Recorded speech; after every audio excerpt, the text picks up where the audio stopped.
Bismillahirrahmanirrahim. Assalamualaikum warahmatullahi wabarakatuh.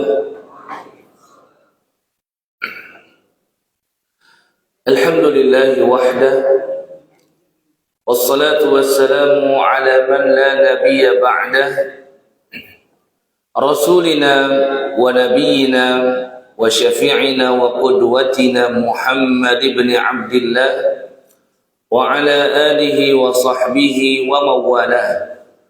Amma ba'du, ikhwatal iman, kaum muslimin dan muslimat, jamaah salat subuh Masjid Darun Ni'mah yang dirahmati dan dimuliakan Allah Subhanahu wa taala.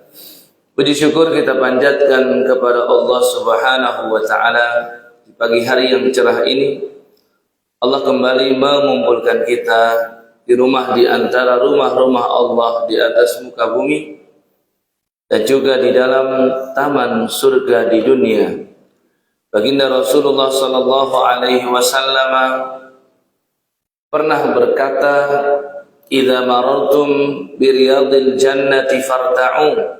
Jika kalian berjalan dan melewati taman surga di dunia, hendaklah kalian singgah. Qalu, para sahabat bertanya, "Wa ma riyadul jannati ya Rasulullah?" Apa yang engkau maksud dengan taman surga di dunia ya Rasul? Maka Nabi SAW menjawab, "Hilaquz zikri," perkumpulan umat manusia dalam rangka mengingat Allah Subhanahu wa taala. Berkumpulnya kita di tempat mulia ini dalam rangka menunaikan kewajiban kita sebagai muslim, menunaikan salat subuh secara berjamaah, bermunajat, berdoa, berzikir, dan hadir dalam majlis ilmu seperti ini, semuanya dalam rangka agar kita semakin mengingat Allah Subhanahu wa taala. Dan tidaklah setiap ibadah yang kita lakukan dan kita kerjakan melainkan tujuan utamanya adalah satu, yaitu agar kita semakin ingat kepada pencipta kita, yaitu Allah Subhanahu wa taala. Allah berfirman, "A'udzu billahi minasyaitonir rajim wa aqimis salata lidzikri." Dan dirikanlah ibadah salat demi mengingatku, kata Allah. Jika salat tujuannya adalah demi mengingat Allah, berarti ibadah-ibadah lain yang kadar kekuatannya di bawah ibadah salat, kadar kewajibannya di bawah daripada salat, maka ibadah itu pun juga dalam rangka mengingat Allah Subhanahu wa taala. Mudah-mudahan Allah karuniakan kita hati yang senantiasa ingat kepada Allah. Mudah-mudahan Allah menjadikan lisan kita senantiasa basah untuk mengingat Allah dalam zikir kita. Amin ya rabbal alamin. Jamaah salat subuh yang dimuliakan Allah Subhanahu wa taala, pagi hari ini dengan izin Allah kita akan melanjutkan kembali pembahasan sahabat Nabi sallallahu alaihi wasallam yang dijamin surga.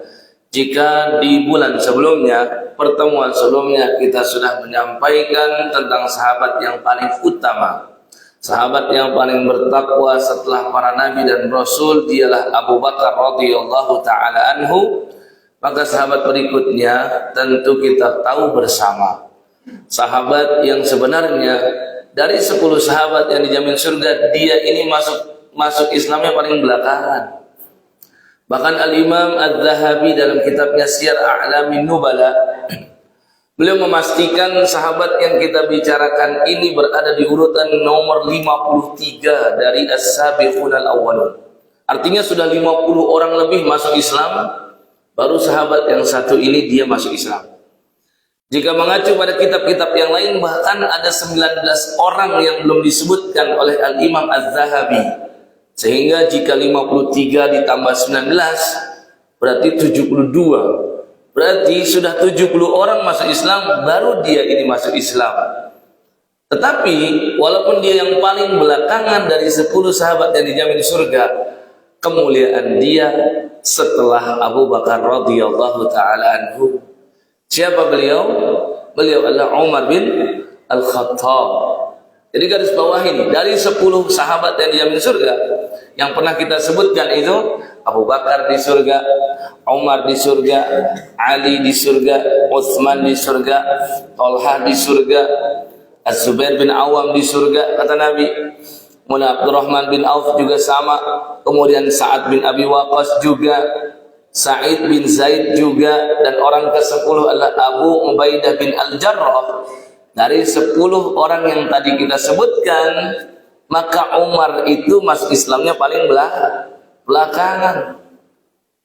Ya, jadi kalau mau boleh jujur, beliau ini dikatakan as-sabiqunal awwalun mah tidak. Tapi kalau as-sabiqunal awwalun dari 80 orang pertama masuk Islam, ya beliau termasuk. Kamu nggak sadar ya? Jadi dikatakan as-sabiqunal awwalun, orang-orang yang paling awal-awal masuk Islam. Ternyata beliau itu bukan termasuk. Bahkan masuk Islamnya beliau di tahun ke-7 kenabian. Berarti 7 tahun pasca Muhammad sallallahu alaihi wasallam dilantik menjadi nabi sekaligus rasul. Berarti setelah 7 tahun masa dakwah Rasulullah, beliau baru mampu mengislamkan sosok Umar bin Al-Khattab radhiyallahu taala anhu. Dan kita akan terangkan nih beberapa faktor kenapa beliau sahabat Nabi Umar ini masuk Islamnya termasuk yang belakangan. Ada beberapa faktornya. Ya, yang pertama kita ingin menyampaikan bahwasannya dalam pandangan para sahabat ini, sahabat Umar sangat banyak sekali kemuliaannya. Bahkan sahabat Ibnu Mas'ud yang lebih duluan masuk Islam daripada Umar ibn Khattab, beliau pernah memberikan pujian tertinggi kepada Umar ibn Khattab. Ibnu Mas'ud berkata, "Kana Islamu Umar fathan, wa kanat hijratuhu nasran, wa kanat imaratuhu rahmatan." Yang maknanya keislaman Umar itu menjadi kemenangan bagi agama Islam, dan juga hijrahnya Umar itu menjadi penolong bagi kaum muslimin, dan kepemimpinannya Umar ketika menjadi khalifah adalah rahmat bagi semuanya. Ya, jadi masuk Islamnya itu kemenangan bagi agama Islam. Kemudian hijrahnya Umar menjadi penolong bagi semua kaum muslimin. Sedangkan ketika ia memimpin menjadi khalifah menggantikan Abu Bakar, maka kepemimpinannya ini menebarkan rahmat bagi semuanya. Ya, banyak prestasi-prestasi yang diperoleh oleh Umar yang lebih besar daripada prestasi Abu Bakar. Selain alasannya karena memang beliau itu lebih kompeten dan kapabel dalam memimpin, selain itu juga periode dan masa kepemimpinannya jauh lebih lama daripada Abu Bakar.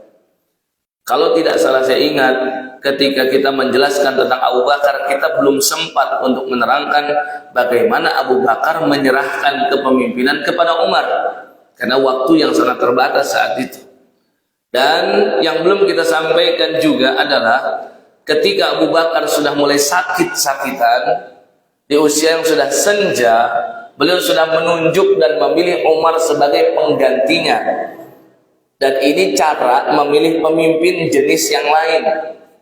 Kalau dulu Nabi tidak memilih siapapun di antara sahabatnya yang menjadi pemimpin.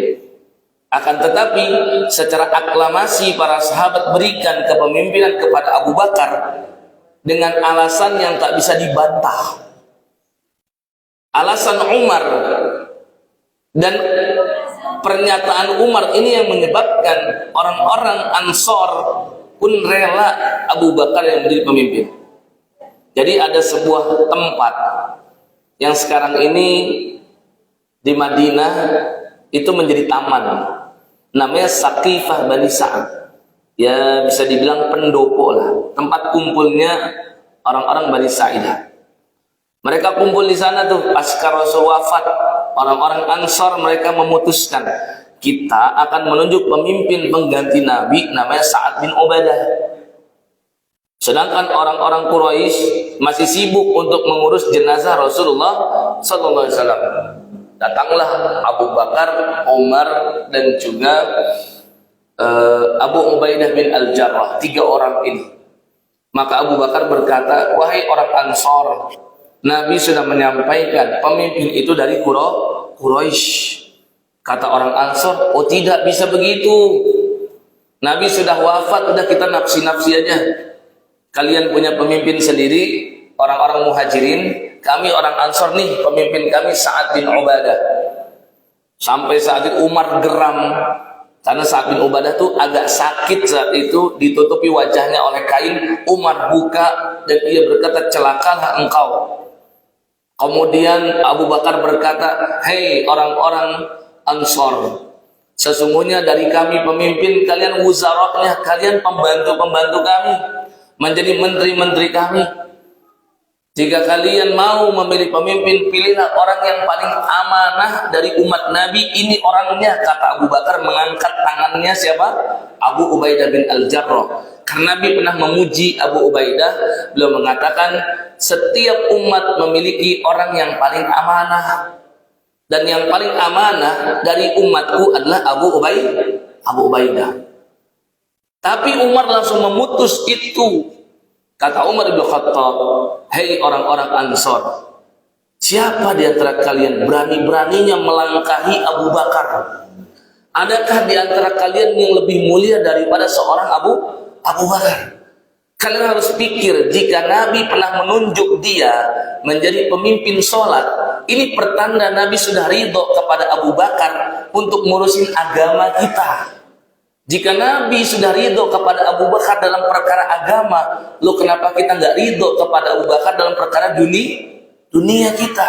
Maka pilihlah Abu Bakar. Itu kata Umar. Ya sudah, selesai itu. Kenapa? Semua orang Ansor tahu tidak ada yang bisa melampaui kemuliaan Abu Bakar. Akhirnya udah aklamasi, Abu Bakar jadi pemimpin. Ya. Tapi ketika Abu Bakar menjabat dan sudah semakin tua dan sakit-sakitan, Abu Bakar langsung menunjuk penggantinya. Nah, ini metode yang lain dalam menunjuk pemimpin. Kalau sebelumnya hasil diskusi gitu, kali ini tidak perlu diskusi. Abu Bakar langsung menunjuk Umar. Sehingga Umar ketika menjadi khalifah atau Amirul Mukminin, Abu Bakar masih hidup, tapi sudah sakit-sakitan. Ya. Dan periode Umar menjadi pemimpin itu kalau di presidensial kita di Indonesia itu sekitar 2 periode, Pak. Ya, kalau kita 1 periode berapa tahun? 5 tahun kan? Umar itu 10 tahun setengah. Nah, kira-kira 2 periode. Ya, seandainya beliau masih hidup, mungkin sahabat pengennya 3 periode.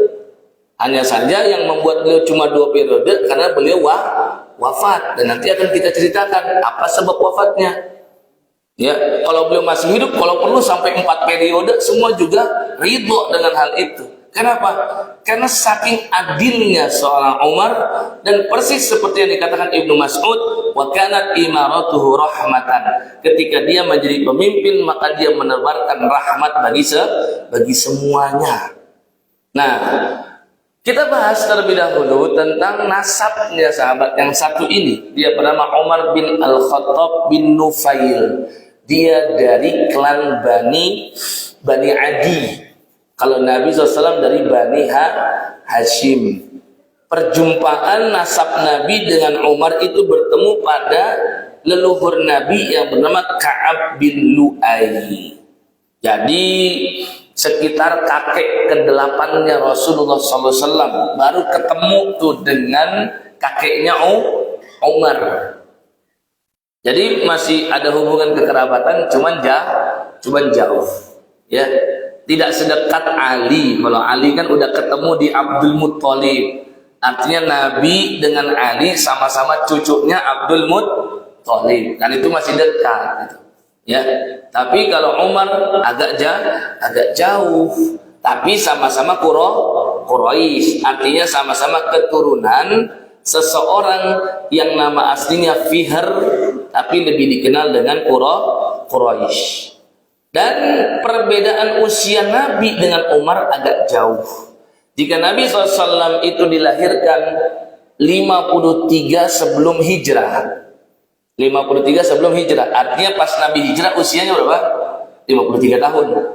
Ya kan sebagaimana Masehi ya, ada sebelum Masehi. Ya hijrah ini menjadi patokan kita. Nah, Nabi SAW ketika hijrah usia 53 dan menetap di Madinah 10 tahun. Maka pasca Nabi wafat usia 63 tahun. Dan ini 63 bukan Masehi ya. 63 ini Hijriyah. Kalau Masehinya sekitar 61. Jadi kalau yang sudah kepala 6 tuh ya, kalau disamakan dengan Nabi, ini sudah dekat ini. Kalau sudah usia 63 Masehi sekarang itu sudah dikasih bonus. Karena hijrahnya itu berarti sudah 65-an. Ya. Jadi kalau Nabi itu 53 hijrah atau 53 sebelum hijrah, maka Umar itu dilahirkan sekitar 40 tahun sebelum hijrah. Sehingga perbedaan usia Nabi dengan Umar sekitar 13 tahun. Jauh gak? Jauh. Kalau Abu Bakar dengan Nabi bedanya hanya sedikit, sekitar 2,5 tahun. Nabi lebih tua 2,5 tahun daripada Abu Bakar. Makanya Nabi SAW tatkala wafat 63 tahun dan Abu Bakar menjabat menjadi khalifah sekitar 2 tahun 3 bulan, maka pas Abu Bakar wafat usianya mirip seperti Nabi, sekitar 63 tahun juga. Nah, kalau Umar bedanya dengan Nabi sekitar 13 tahun. Tentunya ini jauh. Di saat Nabi hijrah usianya 53, Umar usianya 40. Dan jika Umar itu masuk Islamnya di tahun ke-7 hijrah, sedangkan dakwah Nabi itu 13 tahun di Mekah, berarti tinggal dikurangi saja tuh 40 tahun pas dia hijrah dikurangi 6 tahun. Itulah usia Umar ketika masuk Islam. Berapa berarti? 40 kurang 6 berapa? 30, sekitar 34 tahun Umar baru masuk Islam. Ya. Jadi ya jelas ini kakuh gitu. Ya, mungkin kalau diibaratkan seperti kumpul RW gabung sama ketua Karang Taruna gitu. Nah, ini nih Umar nih sosok pemuda yang sering diajak diskusi oleh para sesepuh, para orang-orang tua. Ya. Dan juga selain itu dia ini punya kekerabatan dengan Abu Jahal. Dengan siapa? Abu Jahal. Saya suka ngobrol sama beberapa kaum muslim ya, dengan jamaah. Ketika saya tanya Abu Jahal ini siapa, banyak yang mereka tuh menganggap Abu Jahal itu paman Nabi. Padahal nggak ada sama sekali hubungan. Yang paman Nabi itu Abu Lahab, pakde Nabi lah lebih tepatnya. Abu Lahab ini kakaknya Abdullah. Artinya Abdullah dan Abu Lahab sama-sama anaknya Abdul Muttalib. Nama aslinya pun juga bukan Abu Lahab, namanya Abdul Uzza. Jelas ini nama kesyirikan ya. Lata Uzza itu kan Tuhan dan sesembahannya orang kafir Quraisy. Kalau dibilang Abdul Uzza, ya berarti hambanya Uzza. Harusnya Abdullah kan yang tepat. Abdul Hakim, Abdul Hakam, Abdul Karim, Abdul Azim, ya macam-macam banyak itu. Ya. Nah ini Abdul Uzza, nama kesyirikan. Nah Abu Lahab ini memang ada hubungan kekerabatan dengan Nabi, pakde Nabi itu langsung kandung lagi. Tapi kalau Abu Jahal, dia memiliki kekerabatan dengan Umar. Abu Jahal ini nama aslinya Amr bin Hisham. Sedangkan ibunya Umar namanya Hantamah binti Hisham. Jadi sama-sama anaknya Hisham. Hantamah ini ibunya Umar adalah kakaknya Amr bin Hisham alias kakaknya Abu Jahal. Jadi Abu Jahal itu siapanya Umar? Omnya, mamangnya, apalagi bahasa yang lain? Ya, om, mamang, pakleknya, nah gitu ya. Si Abu Jahal ini pakleknya Umar. Dan ini nih salah satu penyebab dan faktor terbesar kenapa Umar belakangan masuk Islam. Kenapa? Lah karena ada Abu Jahal yang menahan dia untuk masuk ke dalam agama Islam. Ini faktor terbesar. Dan dia sangat hormat dan respek kepada omnya ini yang bernama Amr bin Hisham. Karena omnya ini pertama dari kalangan Bani Makhzum. Oh, ini adalah klan yang paling mulia setelah Bani Hashim. Jika Bani Hashim diamanatkan oleh orang-orang Arab saat itu menjaga Ka'bah, maka Bani Makhzum diamanahkan untuk menjaga jamaah haji. Kedua klan ini saling bersaing popularitas ya di mata orang-orang Arab. Jika Bani Hashim bisa memberi makan jamaah haji gratis, maka Bani Makhzum gak mau kalah memberikan tempat tinggal gratis. Jika Bani Hashim memberikan minuman gratis bagi jamaah haji, maka Bani Makhzum memberikan perlindungan dalam perjalanan menuju ke tempat suci. Selalu bersaing antara Bani Makhzum dengan Bani Hashim. Dan ini nih salah satu penyebab kenapa Abu Jahal gak sudi masuk Islam. Karena dia merasa apa? Kita nih klan Bani Makhzum gak boleh kalah sama Bani Hashim. Kita selalu bisa menyaingi Bani Hashim. Tapi kalau kita mengakui Muhammad itu utusannya Allah, berarti kita setelah mengakui kekalahan dengan Bani Hashim. Kenapa? Bani Hashim punya nabi, kita nggak punya siapa-siapa. Padahal dia tahu tuh tanda kenabian pada Muhammad. Selain itu dia merasa tentunya lebih senior daripada Muhammad. Karena Abu Jahal seletingan dengan ayahnya Nabi. Ibarat orang tua sekarang bilang anak baru kemarin. Nah, begitu. Nah, Umar ini adalah keponakannya Abu Jahal. Ini penyebab kenapa dia lama sekali masuk Islamnya. 7 tahun setelah Nabi berdakwah dia baru masuk Islam. Ya, bapaknya yaitu Al-Khattab termasuk orang terpandang dan dia pun gak sudi beriman kepada agama Islam. Sehingga kedua orang tuanya Umar sama-sama tidak masuk Islam, musyrik keduanya. Berbeda kan dengan kasusnya Abu Bakar sebelumnya yang kita ceritakan. Abu Bakar alhamdulillah kedua orang tuanya masuk Islam dalam peristiwa Fathu Mekah. Makanya Abu Bakar ini keluarga besar yang masuk surga semuanya. 4 generasi semuanya sahabat Nabi. Bapaknya Abu Bakar yang bernama Abu Quhafah, dia sahabat Nabi. Abu Bakar anaknya Abu Quhafah, dia sahabat Nabi. Putrinya Abu Bakar namanya Asma binti Abu Bakar, juga sahabat Nabi. Anaknya Asma dengan suaminya yang bernama Az-Zubair bin Al-Awwam, ada yang namanya Abdullah bin Az-Zubair. Dia juga sahabat Nabi. Jadi 4 generasi nih.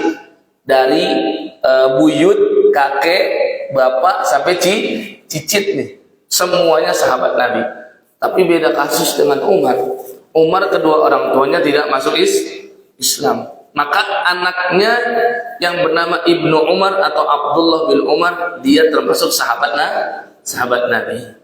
Ya, jadi cuma sekitar 2 generasi yang menjadi sahabat Nabi dari keluarga besarnya Umar bin Al-Khattab. Tapi Allah muliakan Umar dengan Allah menjadikannya sebagai mertua Rasulullah Sallallahu Alaihi Wasallam. Jadi unik ya. Bayangin jamaah sekalian, punya mertua tapi mertuanya lebih muda usianya. Nah, itulah kira-kira antara Rasul dengan Umar. Rasul dengan Abu Bakar saja kan lebih tua siapa? Rasul. Tapi kan cuma sekitar 2,5 tahun. Putrinya Abu Bakar istri Nabi, namanya Ibunda Aisyah. Nah, yang lebih menarik dan lebih unik lagi itu Umar. Umar usianya 13 tahun lebih muda dari Rasulullah. Tapi Umar itu mertuanya Rasulullah. Ya, kenapa? Karena putrinya Umar bernama Hafsah. Ibunda Hafsah istri Rasulullah Sallallahu Alaihi Wasallam. Nah, jadi ini yang perlu kita lihat betul-betul jeli. Dan Nabi di antara hikmahnya kenapa beliau menikah banyak istrinya dengan generasi yang berbeda-beda. Ada yang tua banget istri Nabi, seperti Ibunda Saudah binti Zam'ah. Ada yang tua tapi nggak sampai menopause lah usianya ketika nikah dengan Nabi, Seperti siapa? Ummu Salamah. Ada yang masih muda, siapa? Ibunda Maimunah. Ada yang bahkan masih remaja atau boleh dikatakan anak-anak, seperti Ibunda Aisyah. Jadi banyak gitu, dari berbagai usia. Oleh sebab itu Nabi, beliau bisa masuk ke segmen manapun kalau berdakwah. Dakwah sama anak muda, ayo. Dakwah sama orang tua sepuh juga bisa. Bahasanya bisa disesuaikan. Kenapa? Lah beliau punya istri banyak, usianya macam-macam. Makanya beliau bisa gaul sama siapapun. Sama anak-anak beliau bisa masuk, sama remaja bisa, sama orang tua apalagi. Nah, itu diantara hikmahnya. Kenapa Nabi punya istri banyak dan usianya berbeda-beda. Supaya apa? Beliau bisa masuk ke segmen manapun. Tua muda bisa beliau dakwahi. Ya. Jadi kembali kepada Umar. Umar ini adalah mertua Nabi karena dia punya anak perempuan bernama Hafsah, dan ibunda Hafsah menikah dengan Rasulullah sallallahu alaihi wasallam. Nah, kisah masuk Islamnya Umar ini uniknya. Beliau ada dua versi nih. Satu versi dalam Musnad Imam Ahmad yang cerita Umar sendiri. Ya. Yang satu lagi versinya Imam Ibnu Asakir dalam kitabnya Tarikh Dimashq. Dua-duanya riwayatnya sahih. Artinya boleh jadi kedua-duanya memang terjadi, tapi dalam waktu yang tidak bersamaan. Kita ambil dulu kisahnya Umar sendiri dalam Musnad Imam Ahmad. Umar bercerita, ya, kuntu akhruju ata'arradu an Rasulillah sallallahu alaihi wasallam. Suatu ketika saya berazam ingin menghadang Muhammad. Di mana? Di Masjidil Haram di malam hari. Karena kan baginda Nabi udah dicap jelek ya sama orang-orang kafir Quraisy. Padahal dulunya mah disebut Al-Amin. Gelar yang tidak dimiliki kecuali oleh Rasulullah seorang. Dari kecil sampai usia 40 tahun, gelar ini gak lepas Al-Amin, yang paling amanah. Tapi pasca beliau mengaku sebagai Nabi dan Rasul, langsung dilabeli jelek. Dibilang sahir lah, penyihir lah. Dibilang apa? Syair, penyair lah. Dibilang kahin lah. Kahin itu apa? Dukun. Dibilang pemecah belah umat, macam-macam tuh label-label jelek dialamatkan kepada Rasulullah sallallahu alaihi wasallam. Nah, Umar ini tipe orang yang kalau mau benci sama orang dia tuh butuh alasan. Dia nggak mau ikut-ikutan. Ya.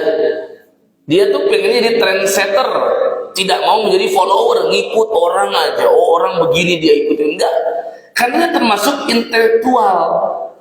Bahkan termasuk cendekiawan di antara para sahabat. Makanya dia kalau ingin benci sama orang butuh alasan. Apa kira-kira? Orang bilang Muhammad begini, Muhammad begitu.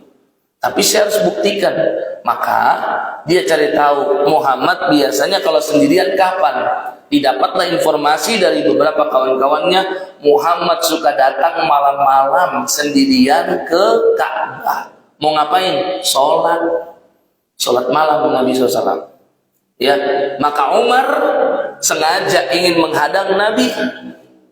Ternyata pas dia sampai di Masjidil Haram, ternyata baginda Nabi sudah lebih dahulu datang, dan dia menyaksikan Nabi Muhammad SAW sedang sholat malam. Nah, Umar bercerita begini, saat itu baginda Nabi SAW membaca surat Al-Haqqah dalam sholat malamnya.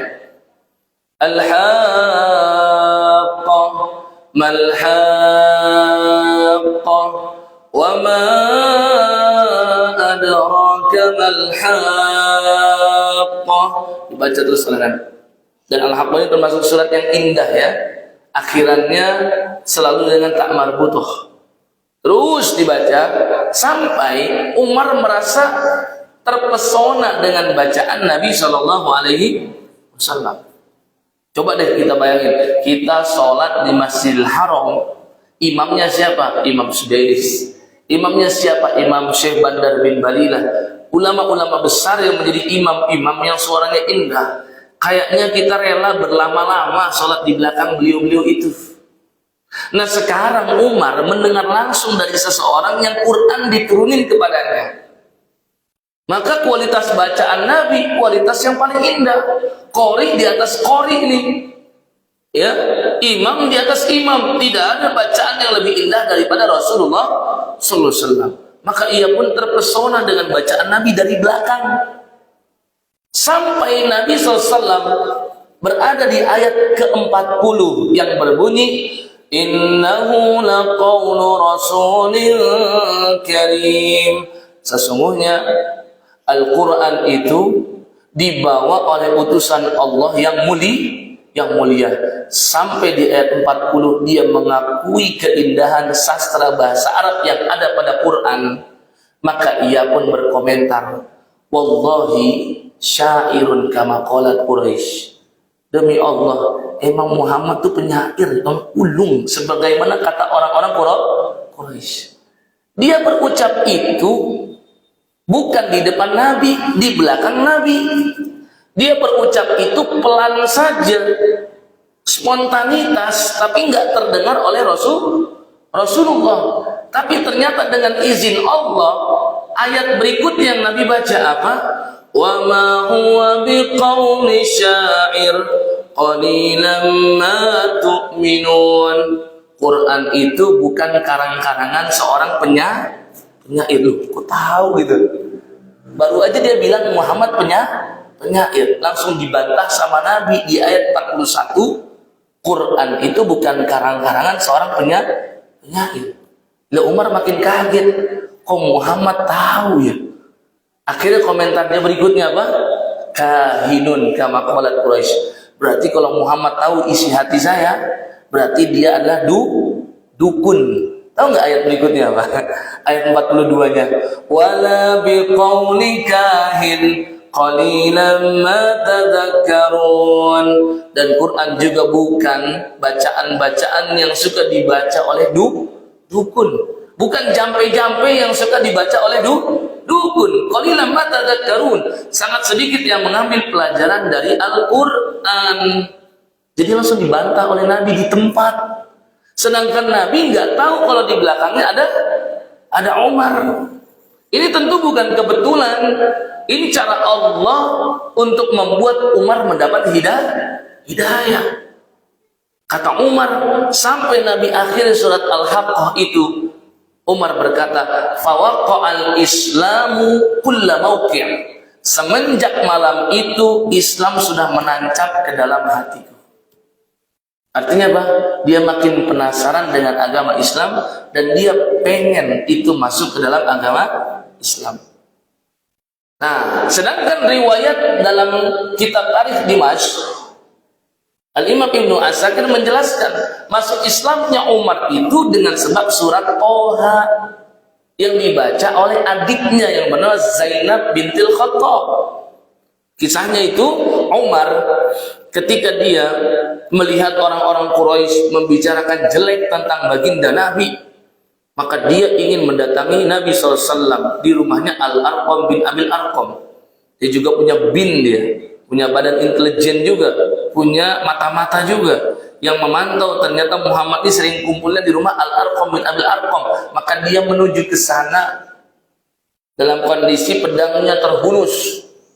Ya, ternyata dia ketemu sama seorang Quraisy dari kalangan klan Bani Adi juga, yang mana ia bertanya, "Hei Umar, mau kemana kamu? Bawa pedang begitu?" Umar bilang, "Saya mau mendatangi itu pemecah belah umat." Maksudnya Nabi Muhammad SAW. Saya akan mendatangi dia. Kata temannya ini, "Hei Umar, tidak usahlah kamu jauh-jauh sana. Kamu cek aja tuh adikmu sendiri. Dia sudah termasuk yang kafir dari agama leluhur kita. Dia sudah termasuk sobi'ah." Sobi itu istilah di zaman silam kalau orang sudah keluar dari agama yang umum. Mereka kan biasa menyembah patung. Ini kan agama leluhur dan nenek moyang mereka. Kalau sudah murtad dari agama ini disebutnya sobi. Ya.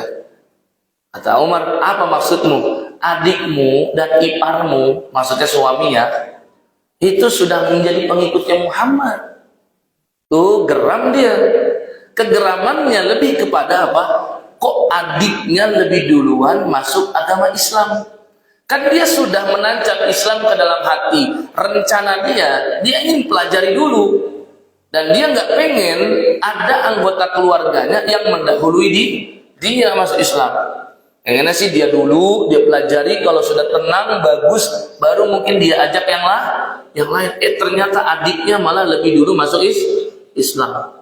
Berbalik arah dia, datang ke rumahnya Zainab bintil Khattab, adiknya, dan suaminya yang bernama Sa'id bin Zaid. Nah, ini Sa'id bin Zaid kan termasuk 10 sahabat yang dijamin surga. Sa'id bin Zaid. Ya. Sampai di depan rumahnya Sa'id bin Zaid dan Zainab bintil Khattab, Umar mendengar sayup-sayup surat Toha yang sedang dibaca oleh pasangan suami istri ini, ya. Dan ada satu orang lagi yang menjadi guru ngajinya, dia bernama Khabbab bin Al-Arat. Jadi ada 3 orang di dalam rumah itu. Tapi mendengar ketukan, atau lebih tepatnya gedoran pintu yang dilakukan oleh Umar, kabur itu si Khabbab, ngumpet dia. Makanya menyambut siapa?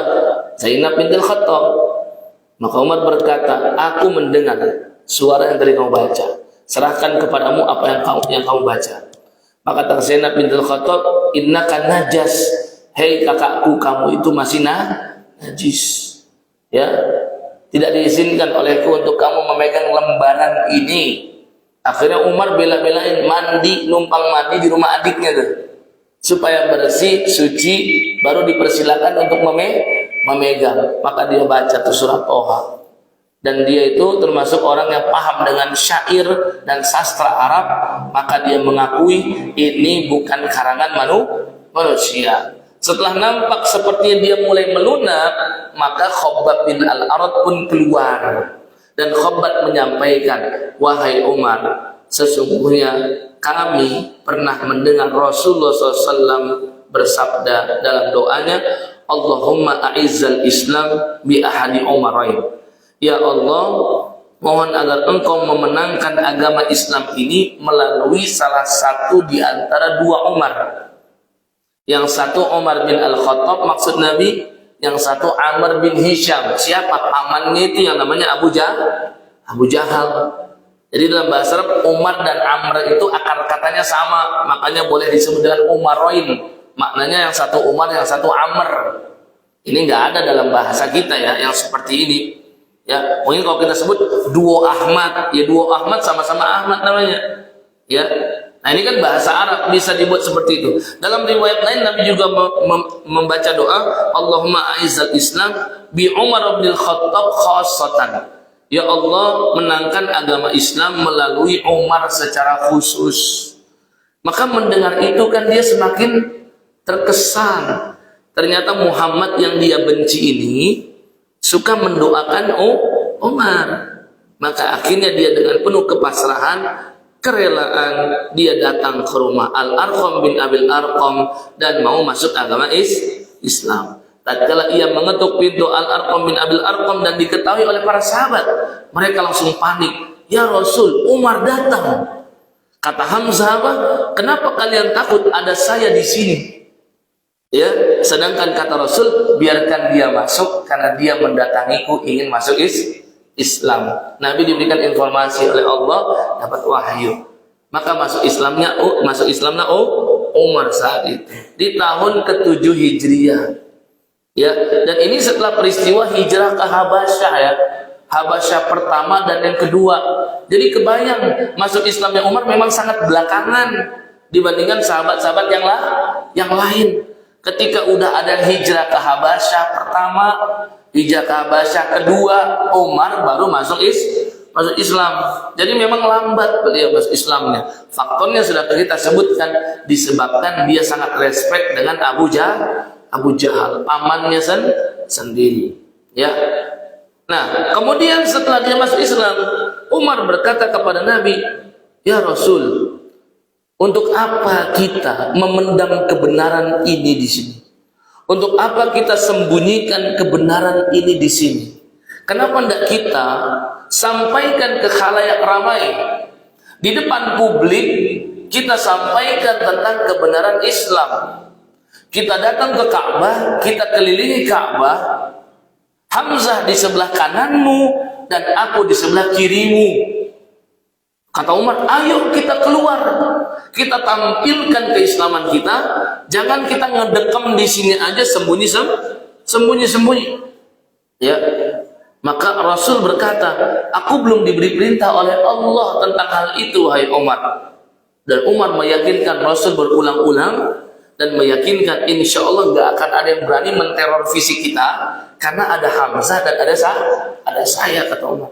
Ya udah, akhirnya Nabi keluar, ya, mengelilingi Ka'bah bersama beberapa sahabat, dan di sebelah kanan dijaga oleh Hamzah, sebelah kiri dijaga oleh Umar. Mereka semua menyatakan keislaman dan mengucap kalimat tauhid. Benar, langsung ada yang mendatangi mereka, tapi dihadang oleh Hamzah dan Umar. Sehingga orang-orang kafir Quraisy, ya, pikir panjang lagi mau menteror fisik Nabi dan pengikutnya, karena sudah ada dua penjaga ini nih, ada Hamzah dan ada Umar. Maka semenjak itu Rasulullah SAW bersabda, Umar itu adalah Al-Faruq. Disinilah dia mendapatkan gelar Al-Faruq. Al-Faruq itu apa? Yang membedakan hak dan batil. Sepanjang ada Umar, maka hak dan yang batil pasti akan terpisah. Sepanjang ada Umar, maka fitnah tidak akan terjadi. Tapi selepas wafatnya Umar, pintu fitnah terbuka sangat lebar. Ya. Nah, ini di antara keistimewaan Umar. Keistimewaan berikutnya, dia ini satu-satunya calon yang paling pas, kandidat yang paling pas secara fit and proper test menjadi nabi setelah Rasul, kalau memang Allah menunjuk nabi setelah Nabi Muhammad. Tapi kan kita tahu keberadaan Nabi Muhammad SAW itu adalah pemimpin para nabi dan rasul sekaligus penutup khataman nabiyyin. Tapi Nabi pernah tegaskan, laukana ba'di nabiyan lakana Umar. Seandainya ada nabi setelahku, maka orang yang paling pas adalah siapa? Umar. Bukan Abu Bakar, tapi Umar. Sebabnya apa? Sebabnya karena keilmuan yang dia punya. Dan seorang nabi itu yang paling diandalkan adalah keilmuannya. Makanya Nabi SAW mengatakan al-ulama warathatul anbiya, para ulama itu pewaris nabi. Kenapa? Karena para nabi dan rasul tidak mewarisi harta benda, yang mereka wariskan adalah ilmu. Dan Umar itu orang yang paling berilmu di tengah para sahabat. Ya. Uqbah bin Amir bercerita, Nabi SAW itu pernah bermimpi. Dalam mimpinya Nabi SAW menyaksikan dirinya disediakan segelas susu oleh malaikat. Maka Nabi meminum setengah gelas susu itu. Kemudian dari setengah gelas yang beliau minum, maka mengalir ke tubuh beliau sampai ke jari jemari beliau dan menetes melalui sela-sela kukunya Rasulullah SAW itu tetesan susu. Sedangkan sisa setengah gelasnya diberikan oleh Rasul kepada siapa? Kepada Umar. Kisah Nabi itu membuat para sahabat terkesan. Mereka pun bertanya kepada Nabi, ya Rasul, apa tafsiran mimpimu itu? Apa maksud dan makna dari mimpimu itu? Kata Rasul, al-ilmu. Segelas susu itu adalah ilmu. Setengah ilmuku ada pada Umar, dan setengah ilmu aku bagi-bagikan kepada umatku yang lain. Jadi bayangin, kita ini cuma dapat tetesan-tetesan ilmu dari Nabi. Sedangkan Umar mendapatkan setengah ilmu Nabi itu. Oleh sebab itu banyak sekali perkataan-perkataan Umar ini yang menjadikan Allah menurunkan ayat kepada Nabi. Jadi sebelum Allah turunkan ayat, Umar tuh pernah merekomendasikan dulu kepada Nabi. Sampai akhirnya ini dijadikan hukum setelah Allah turunkan ayat. Sebagai contoh misalkan, Allah Subhanahu wa ta'ala menyampaikan bahwasannya wattakhadallahu Ibrahim khalila. dan Allah telah menjadikan Nabi Ibrahim sebagai khalilnya kekasih. Dalam surat Al-Baqarah ayat 125 Allah berfirman, wattakhidhu min maqami Ibrahim musalla. Jadi sebelum ayat ini turun, Umar tuh pernah merekomendasikan kepada Nabi, ya Rasul, ini apa ini?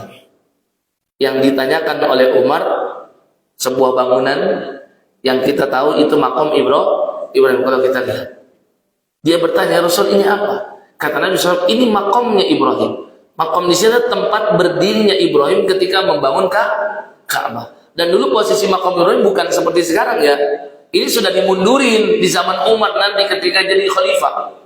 Sebenarnya dulu lebih dekat, dan dulu Ka'bah lebih besar daripada yang sekarang. Dan itu tempat berpijaknya Nabi Ibrahim ya untuk membangun Ka'bah, dan beliau mendapatkan batu-batunya dari putranya Ismail. Kata Nabi, ini tempat berdirinya Ibrahim ketika membangun Ka'bah. Kata Umar apa? Ya Rasul, kenapa nggak kita jadikan makom Ibrahim ini menjadi tempat kita buat sholat?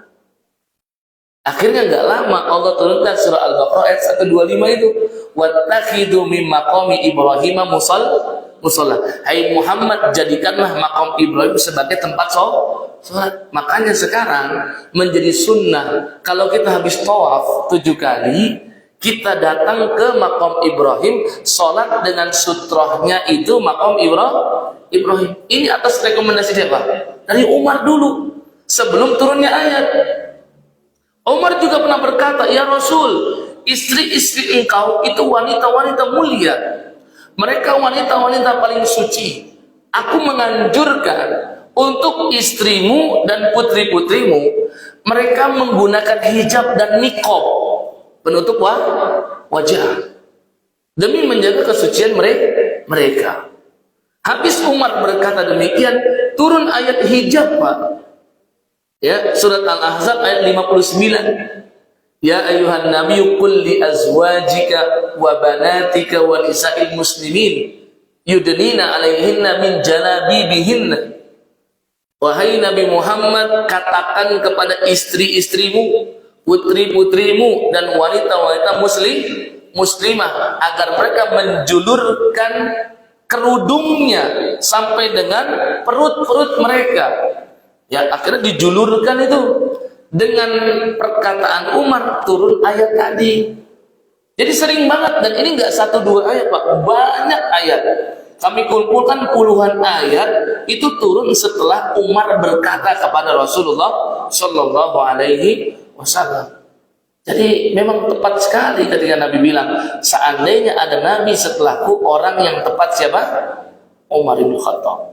Ya. Bagian terakhir wafatnya Umar bin Khattab.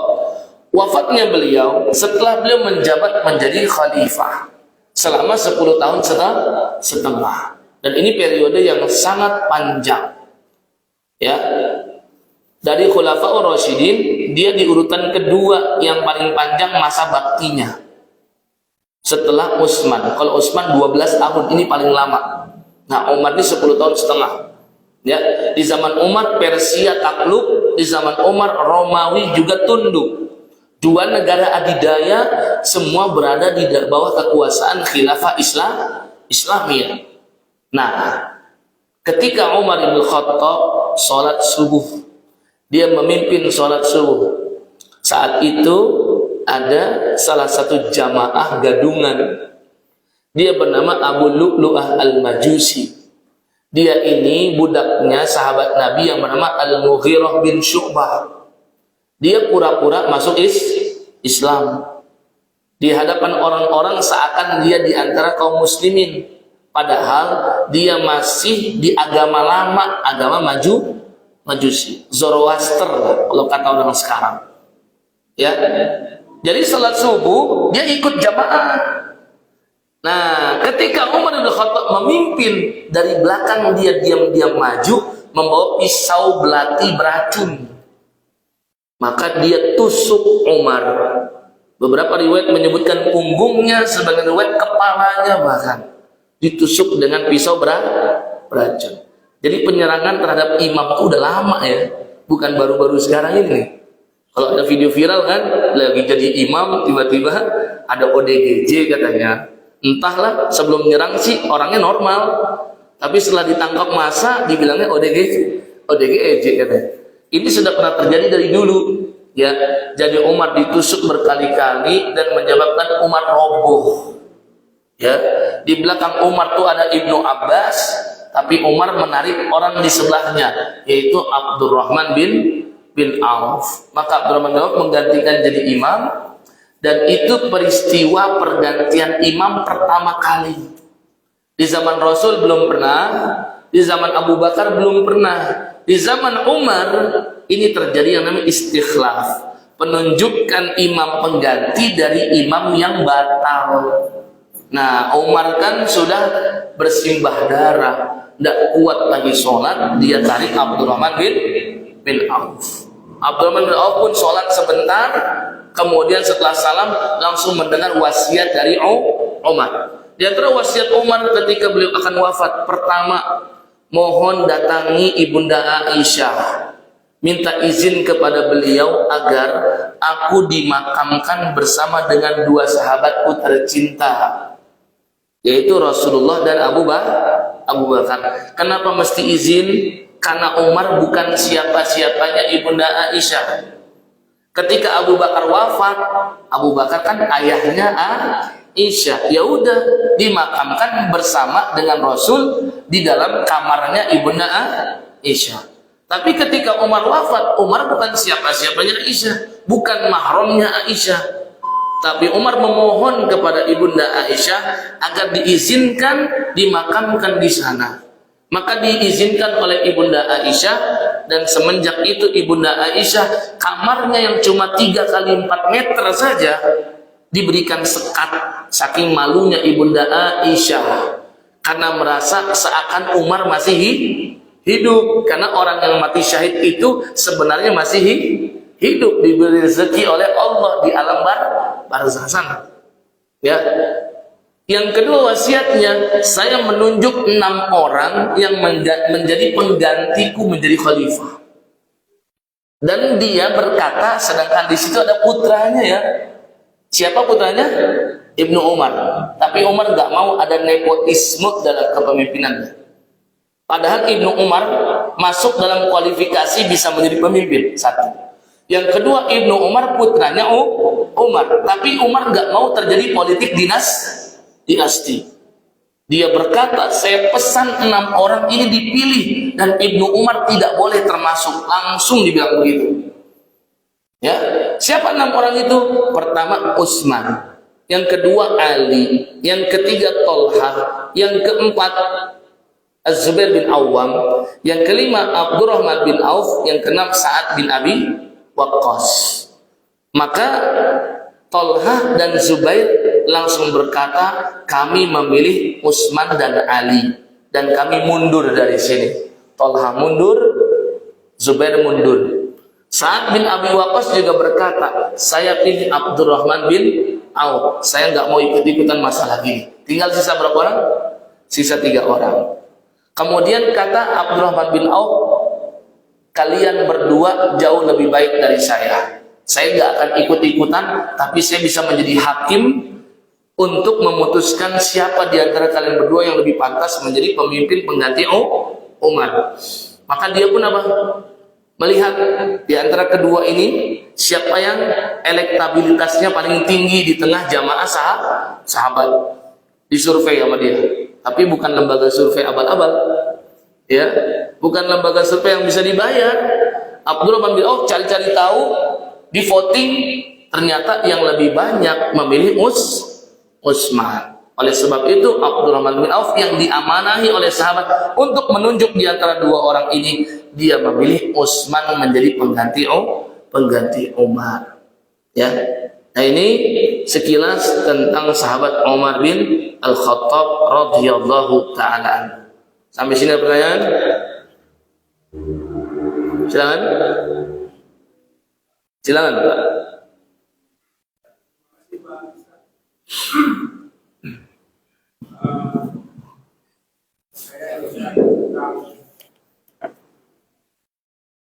Apa perpindahan antara sahabat Nabi ini ke Madinah. Hijrah. Ya. Kenapa semua khalifah itu mulai dari Ali sampai mulai dari Abu Bakar sampai Ali itu menjadi khalifah? Ya, kebanyakan itu mereka orang Muhajirin. Kenapa tidak dari orang Ansor yang bisa terpilih menjadi khalifah? Karena kan waktu peristiwa meninggalnya Abu Bakar itu orang-orang Ansor itu sudah hidup ingin menjadi khalifah. Dia berkumpul di tempat yang apa namanya itu Nadwah seperti itu. Itu yang pertama. Kenapa lebih banyak yang menjadi khalifah itu orang-orang Muhajirin? Yang kedua, sahabat ini sangat strategis untuk sebagai panglima perang kuasa dari mulai Nabi sampai Umar. Ya, sedangkan mulai di zaman Umar itu dia diberhentikan sebagai panglima, yaitu Khalid bin Walid. Kenapa Khalid bin Walid itu tidak termasuk 10 sahabat yang masuk surga? Dia kan mendapat julukan pedang Allah. Kira-kira apa alasannya sampai beliau itu tidak masuk dalam 10 sahabat Nabi yang masuk? Terima kasih. Ya. Untuk masalah yang pertama ya, kenapa para pemimpin Khulafaur Rasyidun mereka dari kalangan muhajirin? Yang pertama, sebenarnya orang Ansor itu mengakui mereka itu dibandingkan muhajirin secara umum, mereka di bawah level muhajirin. Mereka tahu diri sebenarnya. Pertama, mereka tahu orang-orang muhajirin itu lebih dahulu masuk Islam daripada orang Ansor.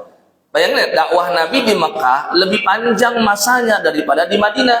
Di Madinah cuma 10 tahun. Di Mekah sampai 13 tahun. Makanya kan masa bakti beliau berdakwah sekitar 23 tahun. Pas banget usia beliau diangkat jadi Nabi 40 tambah 23 berapa totalnya? 63. Dan itu tahun di mana beliau wafat, usianya 63. Jadi orang Ansor tahu betul sebenarnya mereka kalah kemuliaannya secara umum dibandingkan orang muhajirin. Karena muhajirin lebih dahulu masuk Islam. Mereka selalunya kalau mengurutkan siapa yang paling utama di tengah mereka, yang paling pertama itu acuannya adalah siapa yang lebih dulu masuk Islam. Setelah itu siapa yang paling banyak hijrahnya. Karena kan ada hijrah Habasyah 2 kali, kemudian hijrah Madinah. Yang dapat 2 kali hijrah artinya pernah ke Habasyah iya, terus ke Madinah juga. Dia lebih utama daripada yang hijrahnya cuma satu kali. Ya. Kemudian yang ketiga, acuannya adalah yang banyak mengikuti peperangan, dan perang yang paling utama perang Badar. Makanya veteran perang Badar di atas veteran perang Uhud dan berikutnya seterusnya. Ya, itu perang Badar itu yang paling utama. Sampai Allah berfirman, "Ya ahla Badrin, i'malu ma syi'tum faqad ghafartu lakum." Hai para veteran perang Badar, lakukan sesukamu di dunia karena sesungguhnya kalian mendapatkan jaminan ampunan dariku. Coba sampai segitunya, Pak. Walaupun kita tahu nggak ada yang pelaku maksiat ya di tengah orang-orang veteran perang Badar. Mereka orang soleh semua, tapi sampai Allah berfirman demikian. Dan ini nggak didapatkan oleh yang lain. Kemudian baru acuan yang keempat melihat dari baiat.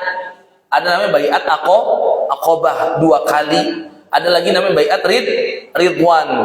Nah, selanjutnya mereka satu level.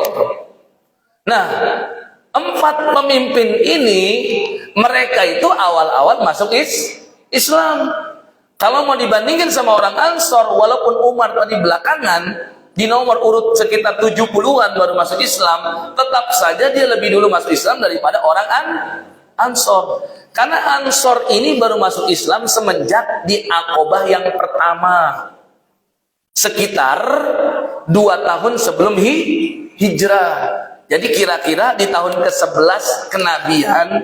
Nah, di sini baru ada perjanjian Aqobah yang pertama di musim haji bulan Zulhijjah. Nabi itu setiap musim haji itu selalu memotong jalur yang biasa dilewati orang-orang Madinah mau datang ke Mekah demi berangkat pergi haji. Ngapain? Nabi ajak dialog dan diskusi. Sampai dibilang sama orang-orang Mekah, jangan deketin orang itu tuh orang gila. Tapi ada yang mau ngedeketin dan dialoglah sama Nabi. Akhirnya ada orang-orang Ansor yang pertama-tama masuk itu di tahun berapa? Sekitar tahun 11 kenabian. Umar tetap lebih duluan, tahun ke-7 kenabian. Jadi 4 orang ini orang-orang yang awal-awal masuk Islam. Dibandingkan Ansor, mereka lebih duluan. Satu alasannya. Yang kedua, karena mereka lebih dulu masuk Islam, pengorbanannya untuk Islam jelas lebih besar daripada orang Ansor yang rela disiksa orang Muhajirin awal-awal. Ada kan ibunda Sumayyah binti Khayyat, istrinya Yasir, ya, ibunda dari Ammar bin Yasir yang disiksa sampai mohon maaf ditusuk dengan tombak dari kemaluannya menembus ke dada. Dan itu orang yang mati syahid pertama dari kalangan perempuan. Muhajirin merasakan penyiksaan, merasakan ketika Islam masih minoritas. Maka beda dong kedudukannya dengan orang Ansor ketika kaum muslimin semakin banyak. Makanya itu diantara alasan.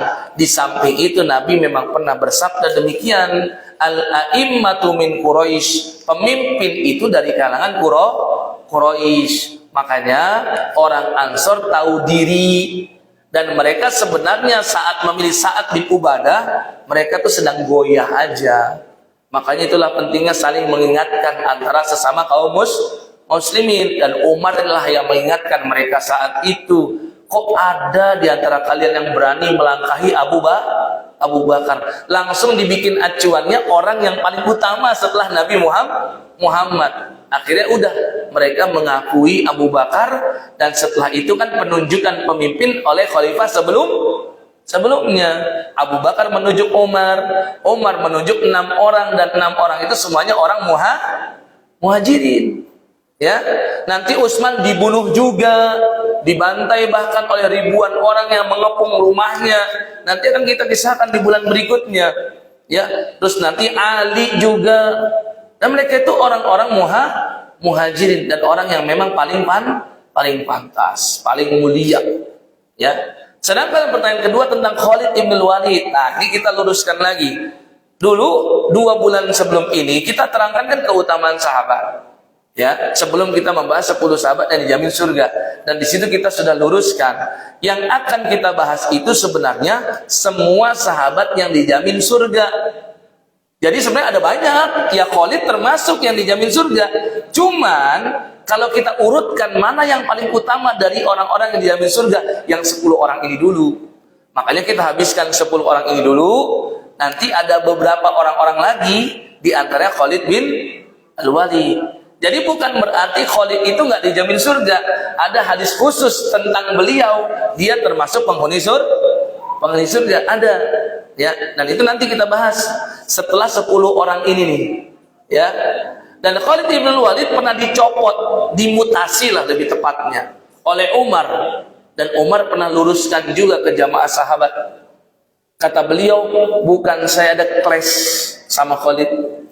Bukan saya ada rasa dendam sama Khalid, bukan apa-apa. Semenjak dia sudah menjadi pemimpin, kapan mulai dia jadi pemimpin? Ada yang tahu nggak? Kapan Khalid menjadi pemimpin perang? Perang Tabuk, ahsan. Ya, dalam peristiwa perang Tabuk, Nabi nggak ikutan, tapi Nabi mengutus, ya, densus, detasemen khusus, dikirim oleh Nabi SAW kemana? Ke Tabuk. Dan Nabi menyampaikan, saya memilih 3 orang pemimpin. Jika satu wafat digantikan orang berikutnya, dia wafat digantikan berikutnya. Ditunjuklah oleh Nabi yang pertama siapa? Pemimpin, ada yang tahu? Yang paling pertama Zaid bin Harithah, putra angkat Nabi sendiri. Kata Nabi, kalau Zaid wafat digantikan Ja'far bin Abi Thalib. Kalau Ja'far wafat digantikan siapa? Abdullah bin Rawaha. Nabi nggak sebutkan lagi siapa orang berikutnya. Sehingga cerita mereka udah berangkat sampai di Tabuk, Nabi siarkan secara live di Masjid Nabawi. Padahal Nabi nggak ikutan dalam perang, tapi Nabi tahu alurnya peperangan dari siapa? Ya dari Allah, dari wahyu. Maka Nabi ceritakan di Masjid Nabawi, disiarkan secara live, ibarat kayak dengerin radio gitu.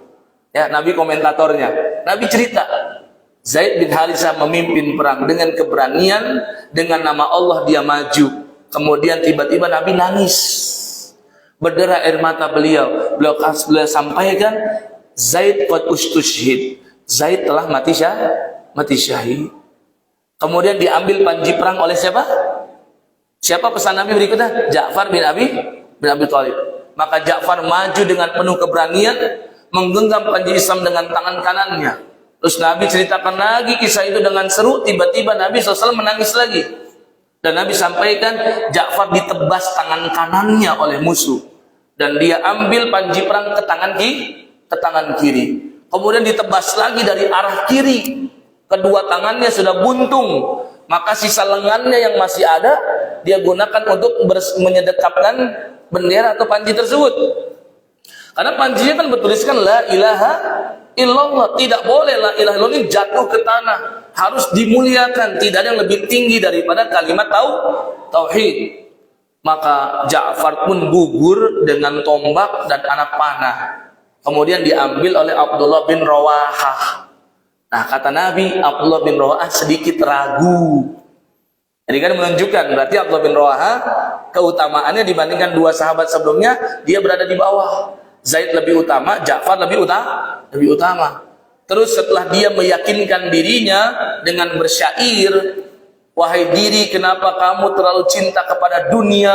Oh, dia nyindir diri sendiri.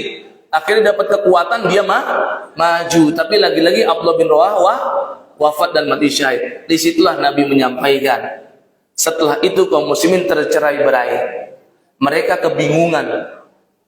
Kemudian mereka mengaklamasikan kepemimpinan kepada Saifullahil Maslul, pedang Allah yang terhunus. Siapa dia? Khalid ibn Walid. Itu pertama dia jadi pemimpin. Dan Nabi sengaja tidak mau menyebut nama Khalid sebelum mereka berangkat, karena Khalid belum lama masuk Islam. Bayang nanti akan ada gelombang penolakan dari sahabat. Walaupun mereka mengakui ini orang sangat luar biasa nih, kecerdasan dan taktiknya kalau dalam berperang. Buktinya perang Uhud, orang kaum muslimin kalah gara-gara siapa? Khalid. Makanya Nabi biarkan secara natural aja. Dan mereka akhirnya kan ketika kebingungan melihat Khalid, udah serahkan kepada Khalid. Itulah pertama kali dia menjadi pemimpin dalam peperangan. Semenjak itu dia jadi pemimpin terus. Sampai ketauhidan kaum muslimin mulai bergeser. Yang biasanya mereka mengatakan kemenangan itu datangnya dari Allah. Mulai ada orang-orang yang lemah imannya, terutama di zaman tabi'in, karena di zaman Umar kan sudah banyak tabi'in, imannya beda dengan sahabat. Mereka berkata, kalau sudah Khalid pasti salahnya di sini nih. Kalau sudah Khalid pasti menang. Mereka lupa kemenangan datangnya dari siapa? Dari Allah. Disitulah Umar takut ada fitnah yang sangat besar. Ketauhidan kaum muslimin menjadi bergeser. Mereka jadi memandang yang memberi kemenangan itu Khalid, padahal yang memberi kemenangan siapa?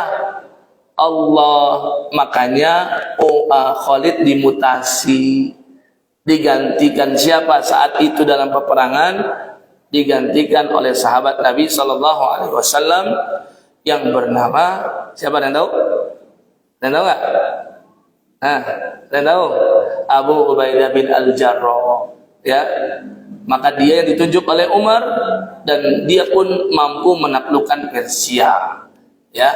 Jadi ini nih, Umar ingin menunjukkan kemenangan tetap datangnya dari Allah dengan siapapun dia.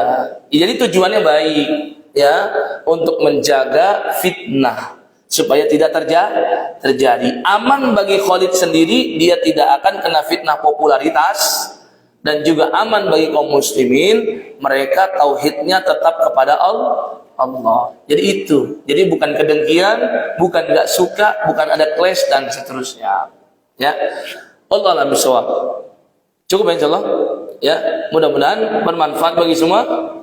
Mari kita akhiri, mari kita tutup dengan melafalkan subhanakallahumma wa bihamdika asyhadu an la ilaha illa anta astaghfiruka wa atubu ilaik. Wassalamualaikum warahmatullahi wabarakatuh.